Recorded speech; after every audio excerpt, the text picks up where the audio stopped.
This part we're going to be talking about is one of my favourite topics. It's about product and how to use your product to drive sales within your store. Back in the days when I was managing stores and managing multiple stores and that type of thing, I used to love getting out there, dropping ends, changing them, building bulk stacks, pushing out pallets of stock onto the floor. Christmas time was like a kidney candy shop because you had semi-trailer loads of stock coming in, day out.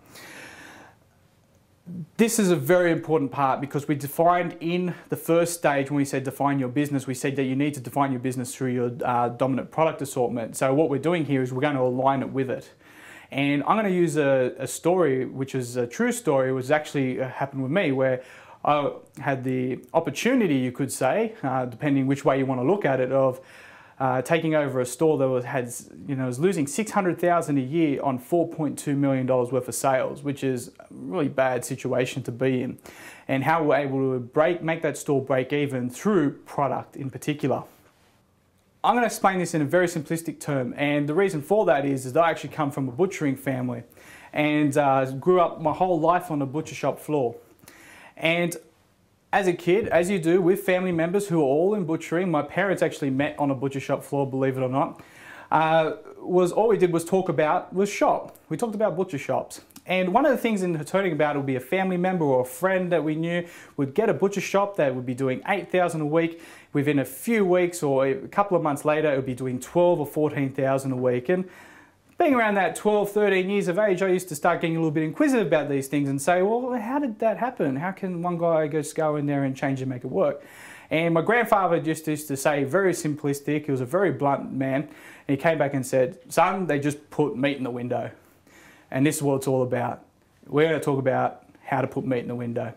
So using it back to this story was that instinctively, because I grew up on shop floors, and instinctively when I went into retail without even knowing it, was that I used to go in there and fix up stores and fix up multiple stores by just going in there and finding meat, trying to put meat in the window.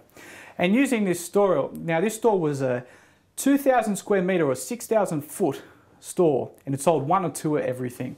So one of the things that I did was that when we started to go through the sales reports and we started to go through the ends and we started to look at the bulk stack, we sold one of this, two of that, and so forth. And we had 20,000 SKUs. Okay, that's a lot of stock not to be selling any of. Okay, and one of the things that we did was, the first thing that I did was I chose 20 to 50 lines within the store. And I said, okay, what is the meat of this store? Now, this store was in apparel in particular. And I said, okay, what are these people coming to buy? Socks, undies, singlets, polos, t-shirts, and so forth. And they were the jeans. They were the things that I actually said, okay, these are the core products. These are what people coming to buy.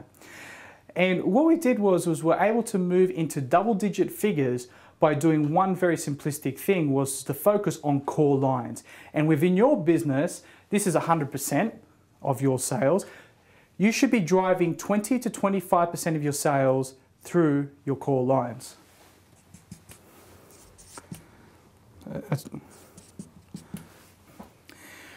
Now, just by focusing on 20 to 25 lines, we're able to start to get 19, 20% growth within the store, and just by those lines there alone. The next thing that was a challenge is that, like anything that you start to change, you start to get some upswings and downswings. So whilst we're getting 19 and 20% growth, we had a couple of downer weeks as well. And the way that we were able to fix that up was very, very simple. The reason that you are up or down any week, any month, any year is because your core business is down. Plain and simple. It's not the market, it's not the economy, it's not whether someone won an election or not, unless you live in Zimbabwe. Okay. One of the things that you need to decide, the reason that you are up and down on sales is because your core business is down. Why is that the case? Because 70% of your business is your core categories. This is the product that people come into your store to buy.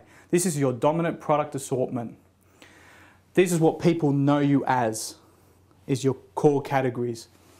Now, I always use the example with my clients. I actually start to take them into a drinks aisle. I take them into any of the supermarkets here, and I just go in there and we have a look at the soft drinks aisle. And if you have a look at it, 70% of it's Coke and Pepsi. Why? Because Coke and Pepsi makes up 70% of the sales. If Coke or Pepsi was ever out, there would probably be the first murder ever within a head office level of retail. Someone would definitely be shot if ever Coke or Pepsi was out.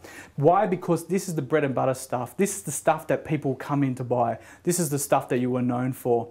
If you want to start to build your business, the first step that you need to do is you need to identify the lines that start to drive sales. Then you need to determine what the core categories are that actually drive.